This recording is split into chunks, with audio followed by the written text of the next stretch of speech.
Hi,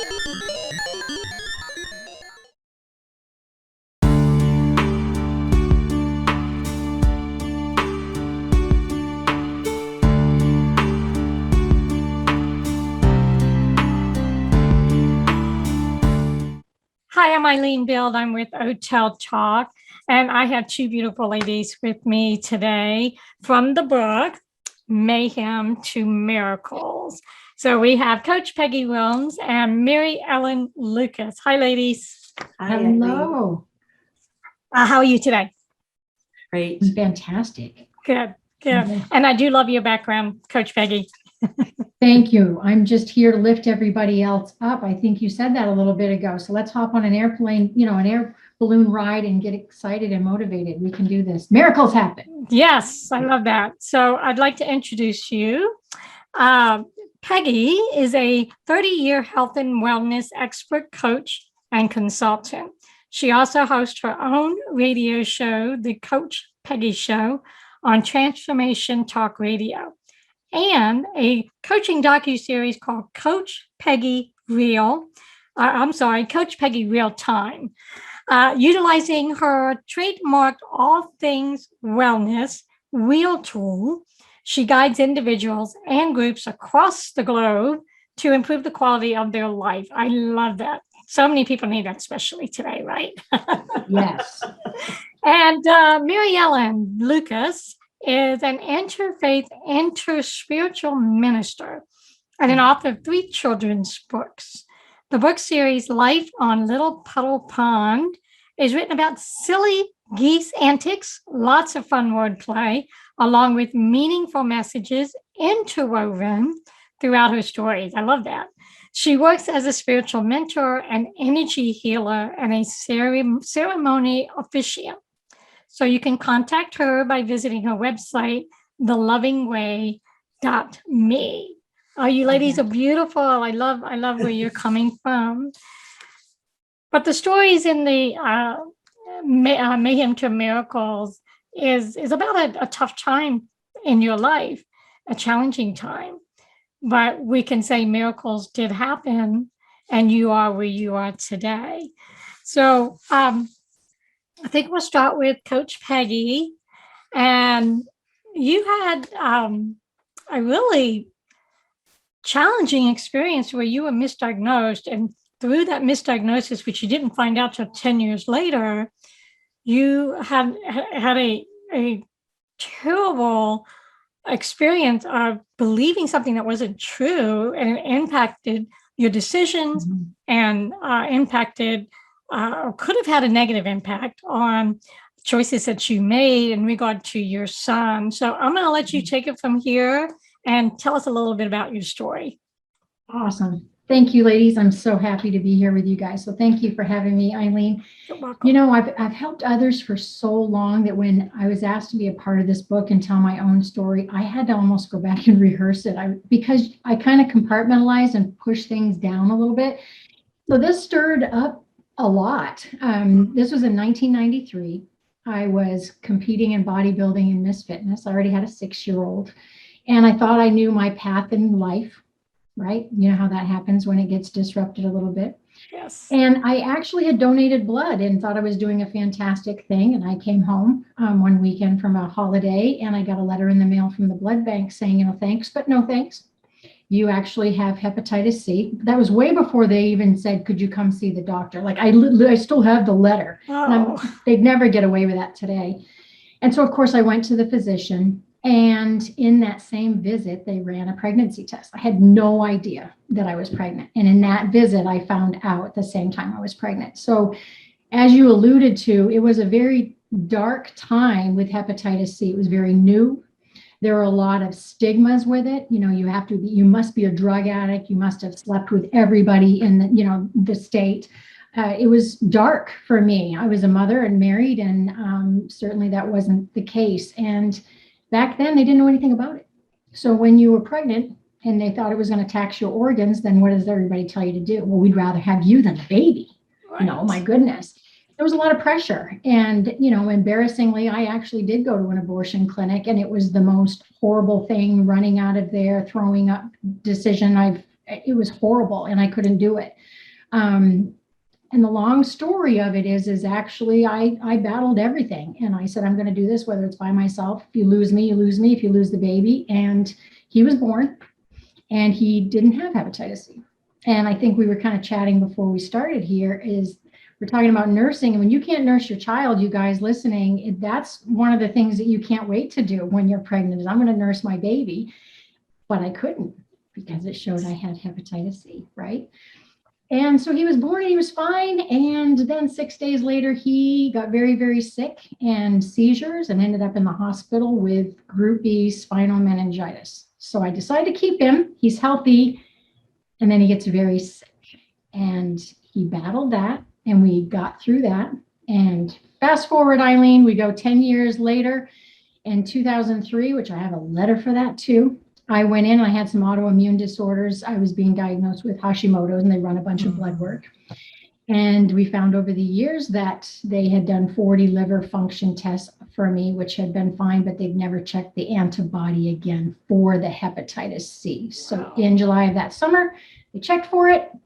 I didn't have it. And I was actually diagnosed as a misdiagnosis. And I mean, my lesson to you, ladies out there, if you can even hear one thing that I would say about miracles is that our intuition is also a miracle. I mean, Western medicine tells you on a piece of paper what you should and shouldn't do many times. And you've got to go in here and make some tough decisions sometimes. And that's what I did. So thank you for sharing that. And what comes to mind that I want to ask is, tell me a little bit about the emotional roller coaster that must have happened from going to a place where, oh my gosh, can I keep this baby? Am I going to survive? Is the baby going to survive? Right. Thinking you have this condition. And then you find out later on you don't. And what did I do during those 2 years? What did I miss? What could have I done? So Right. kind of It was, share I a little bit think, about that. It took me completely from one spectrum to the other, because initially you don't tell anybody. You don't go running around in 1993 going, hey, by the way, I have hepatitis C and this is kind of what's going on. But then you go 10 years later, and remember, I'm in that health coach, the industry where we're proactive and we help others. So you go 10 years later, and then I have a story to tell.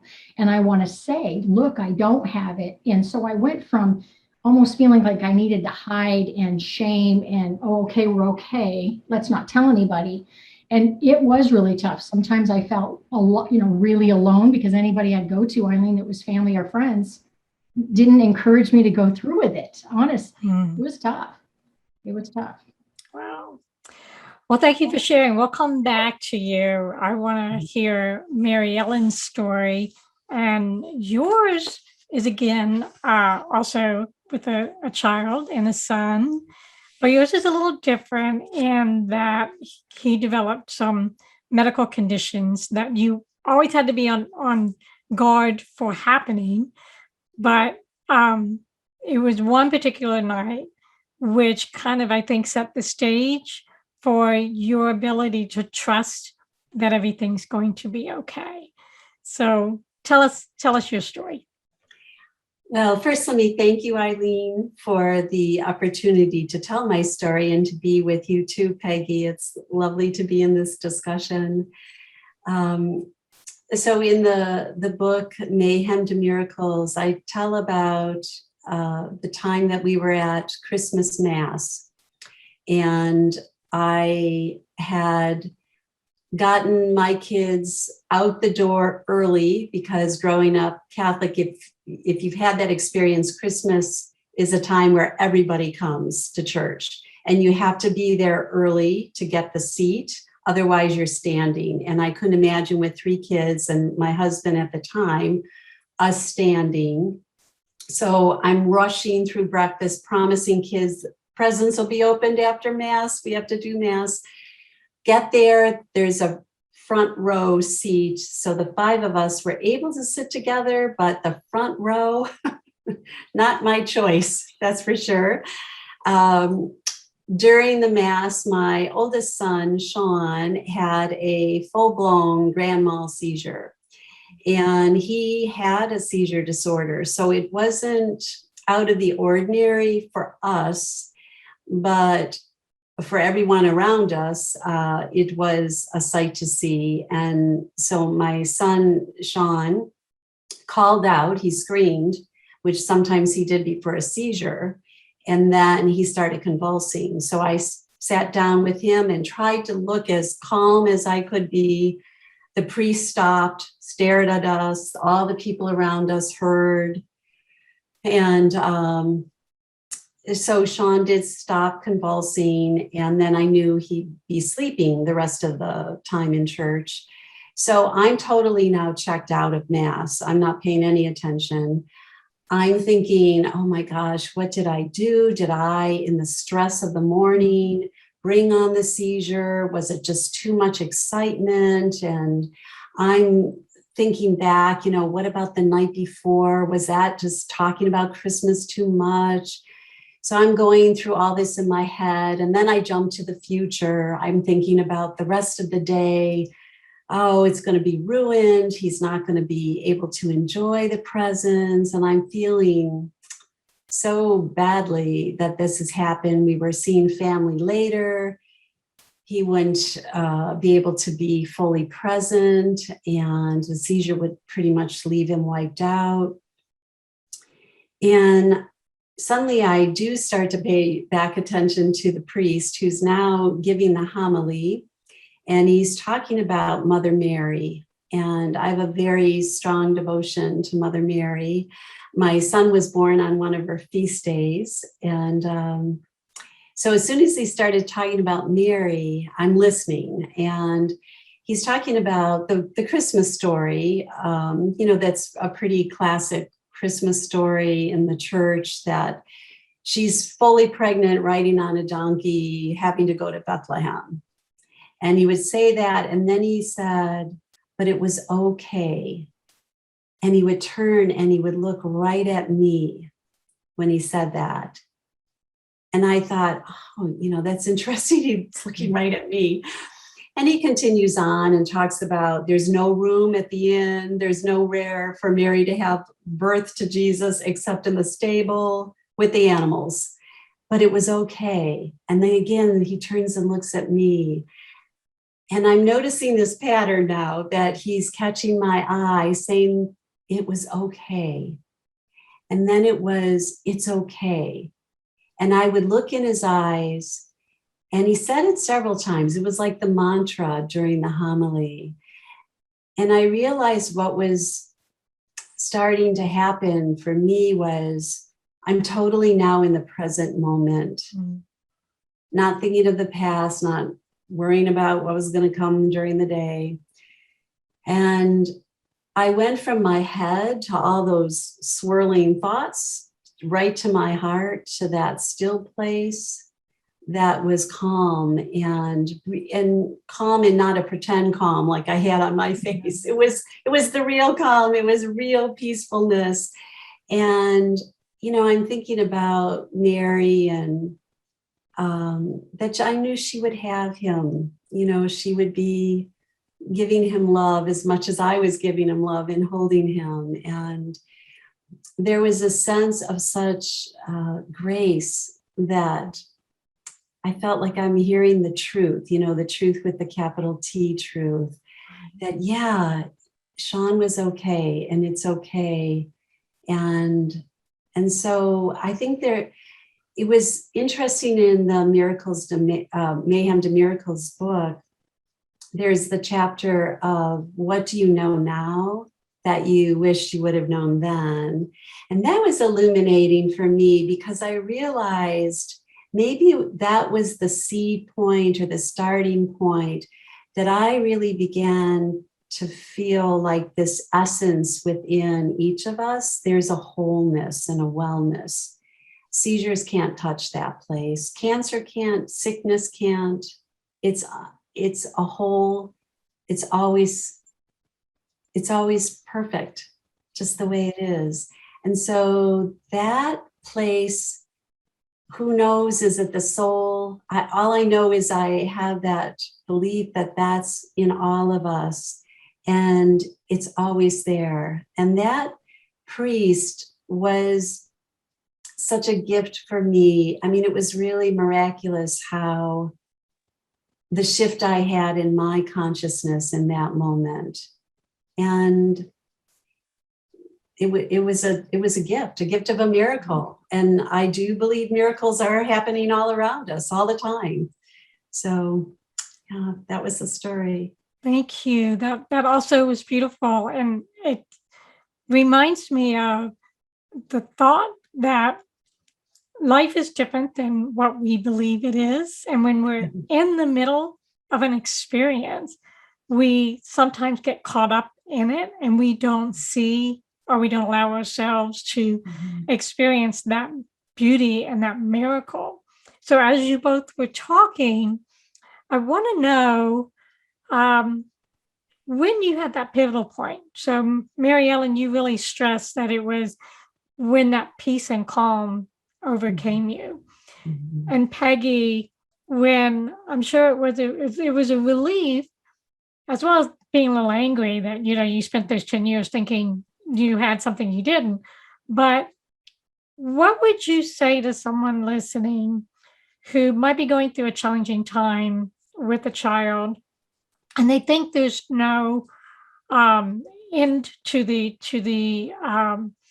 struggle, and that how can they find that peace or that point of being able to go forward, not so much as a victim of the experience, but more so being the catalyst for the experience to be a miracle. So Peggy, I'll let you talk about that. I think for me specifically, it was going within. I believed in God. I was going to church. I knew there were miracles. I knew the universe was there. But as a mother, there's just something instilled in us that we cannot read that we need to trust. And I just had that screeching at me. And there was a piece to that for me because I kept saying to myself, it's me and we're going to do this together. We're going to do this together. And I wasn't fearful. I wasn't fearful of losing my life. I wasn't fearful of losing his at all. He is the strongest kid. We've battled many things. He's raced motorcycles and many injuries. He was 4 months. He was bedridden when he was 21. And he just had, as you know, Eileen, my first grandson, who just went through open heart surgery 3 weeks ago at 5 months old. So I think what I would really, really love people to understand is that it doesn't stop. As a mother, they're a life sentence. That's what I tell my family. And I don't mean that in a bad way. We need to, if you're blessed to have a child, it is a life sentence. And these things don't stop. So you have to get through them. And the strength in that, it's in the motherly intuition. And that's, a lot of people aren't going to support you. But that's the miracle to me, was believing my own voice and standing tall and just going, I'll do this by myself. Nobody wants to get on board. Let's go.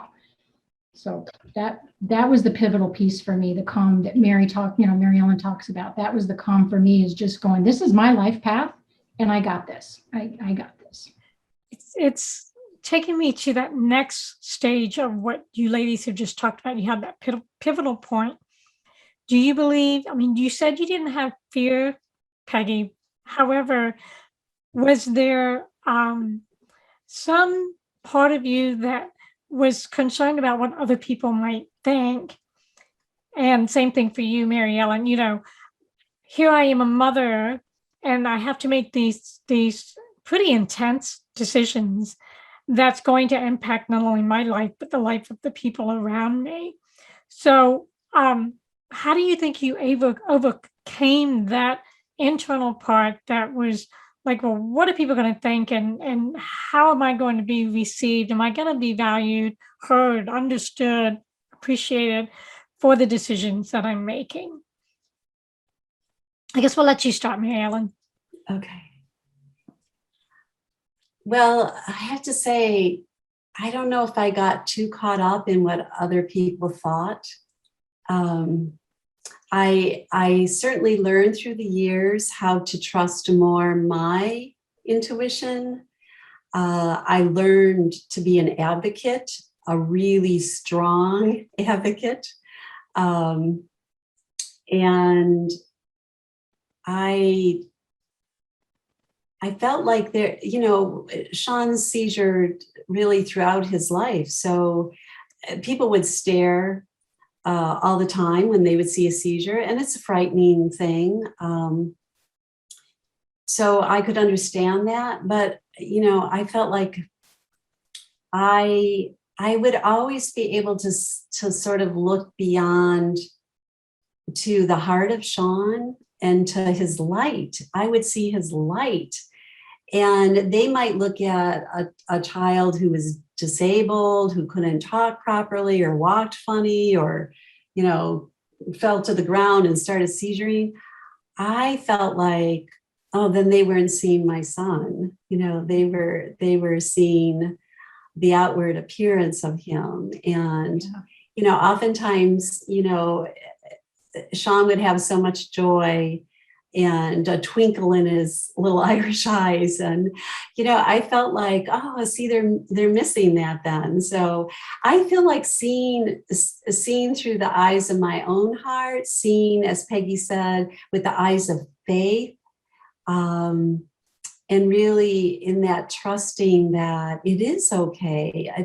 Not that I understand any of it, really. I would not be able to ever explain fully, why did my son seizure? Why did I have that experience and watch him suffer?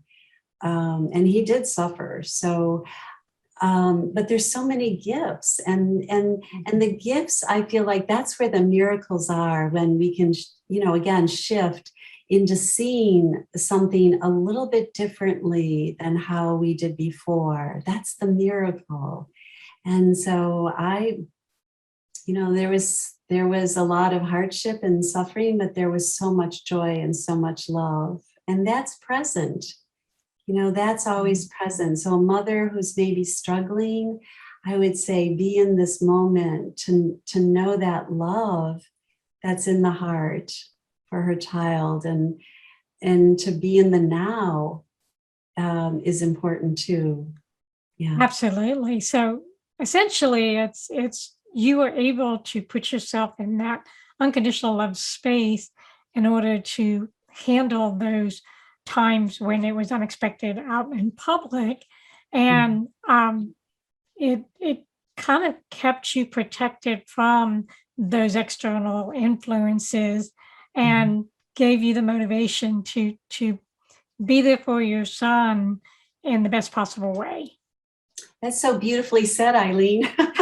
I like how you summed that up.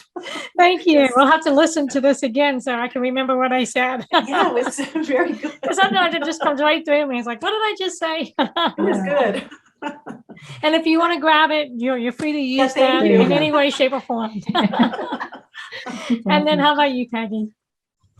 Again, I think the 10 years I kind of just didn't, there were no flags waving where I was walking around going, this is what I have. I had a very normal, very healthy pregnancy. I lifted weights the whole time, very healthy. I was very shocked in July 2003, when it was 10 years later, when this was a misdiagnosis, how quickly people were to hop on board and talk about lawsuit. And I actually had all my documentation, which I still have in a huge Tupperware bin, huge, where all of my medical records were reviewed, and it got right up to a board. And they said, this is the deal. You've got 5 physicians that are involved that should have caught this. It's going to take 5 years to fight it. And you might get $5 million. So there are 3 5s, right? 5 physicians and 5 years and $5 million. And I remember standing in my mother's kitchen and just going, I lived through this once. I am not living through this again. And it was a miracle enough that we got through it, and the strength that we had, that it wasn't about welcome to America, let's sue everybody. They're still, I kept saying to myself, you guys, that physicians are human beings too. And tests are tests. And you can't give that much power to another human being who's like us, and makes mistakes. And I have had no ill will, nothing whatsoever. And I'll tell you what, we're strong because we battled through it together. He just went through this with his son right there in intensive care with his baby, like I did. at exactly the same age. Wow. And exactly the same age. I was 28 and he's 27 and almost the same, months old that he was 6. So it's strength, strength, strength, whether you get it internally, externally, holding a rock, holding a Bible, whatever it is, you have to trust yourself sometimes. So it sounds like the message you ladies are giving today is trust your instinct. And if you are currently dealing with a child that has challenges and is challenging your own life and experience, don't be afraid to get second, third, fourth opinions. Don't be afraid to dig a little deeper, to ask questions, to be an advocate for yourself and your child. I know there are many people out there who do struggle in the medical community to get answers or to get the right treatment or to even just feel comfortable and trusting that you're being taken care of in the best possible way. So do you do any advocacy, Peggy? Because Mary Ellen, you said you're a huge advocate. Have you done any advocacy? I'm telling you, this is a fascinating experience writing, my story for this book, because I had to dig back into my journals and pull this back up. I talk more about his spinal meningitis than I do the story of him being born. And I did not. I do know when Pamela Anderson went through her hepatitis C diagnosis and the lifestyle that was being critiqued and it was about the same time. And I did feel that going, no one knows what I've really done. They don't know if I've done drugs or if I was promiscuous. It's my word. And it's a path I had to walk knowing my truth. And I have not done, a bunch of, and right now, hepatitis C is around everywhere. I mean, it's common. Like, hey, it's like no big deal. You have migraines, you have hepatitis C. I mean, it's a different world. It's not that simple, but no, I have not done a bunch of, this is it, girlfriend. Well, you may start getting some calls to say, hey, I need you to advocate for me. I don't know. You never know. You never know. So I'm going to ask you 2 more questions. So I want to know, what do you think the lesson has been for you for this experience or through this experience?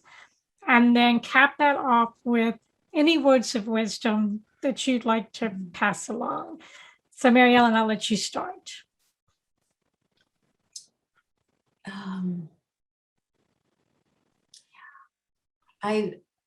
So for me, going from my monkey brain to my heart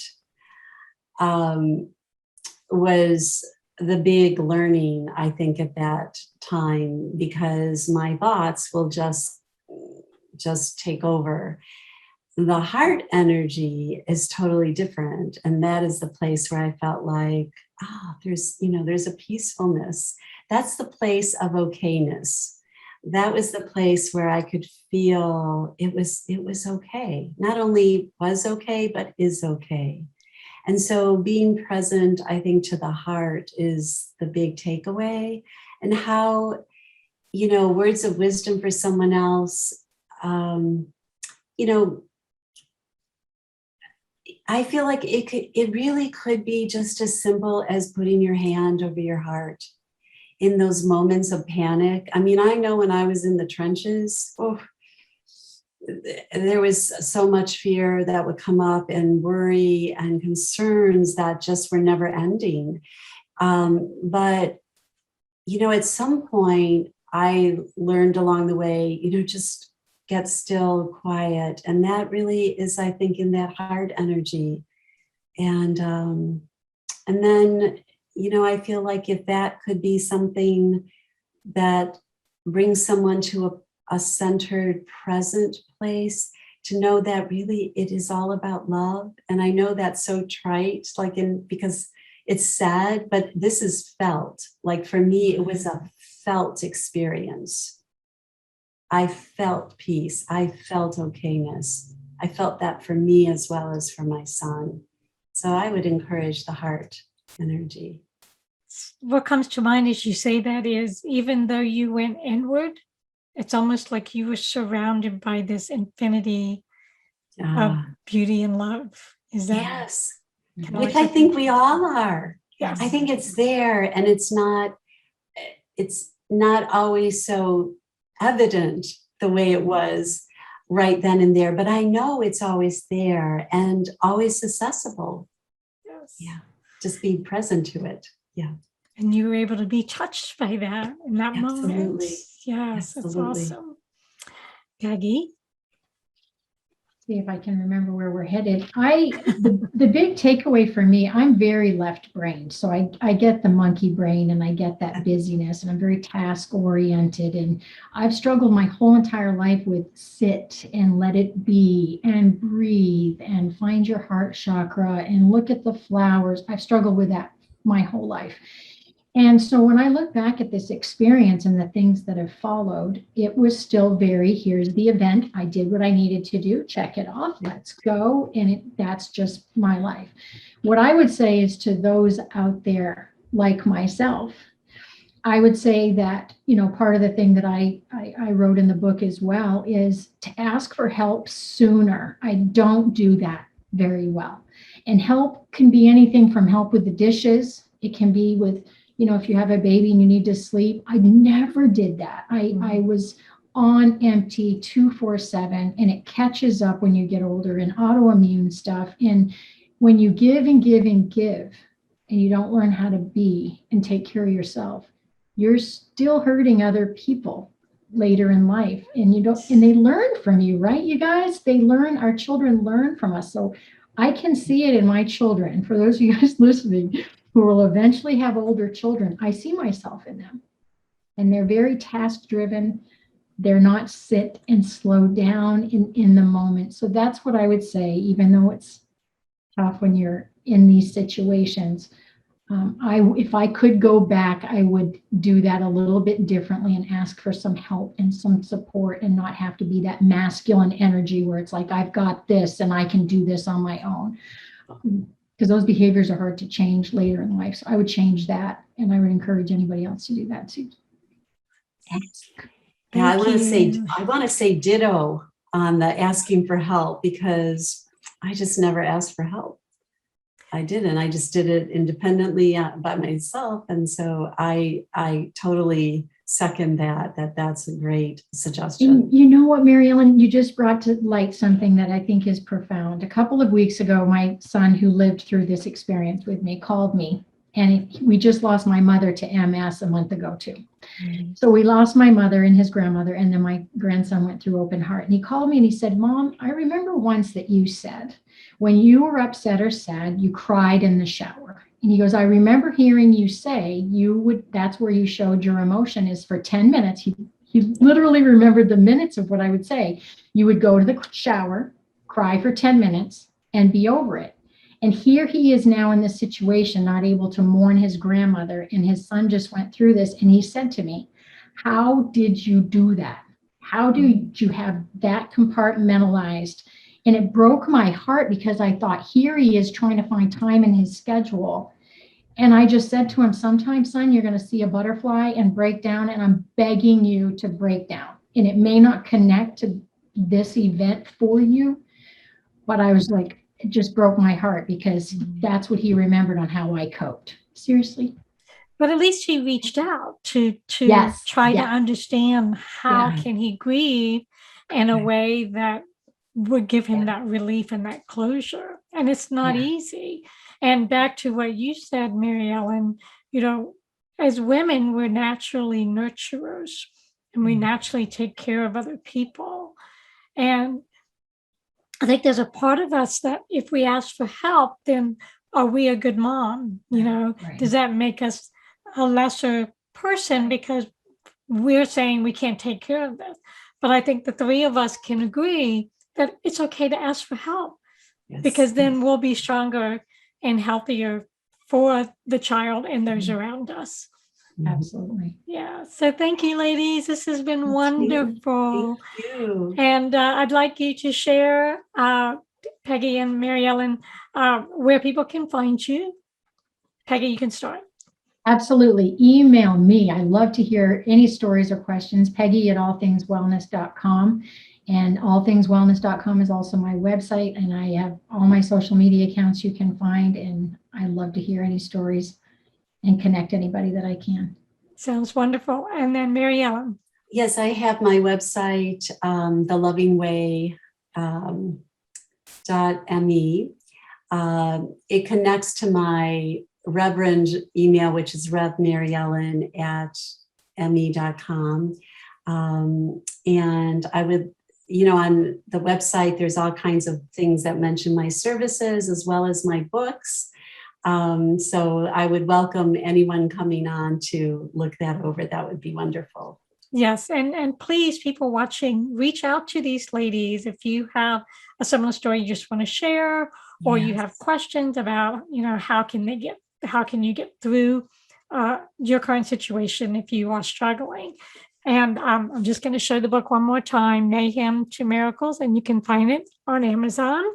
So thank you, ladies, and maybe we'll do this again and go a little deeper into light. So much. You're welcome. Thank you. It's Great to wonderful. see you guys. Yes, Really appreciate it. you're welcome. Bye. And you guys have a good rest of your day. Many blessings. Thank you. Bye, ladies. Bye. Bye.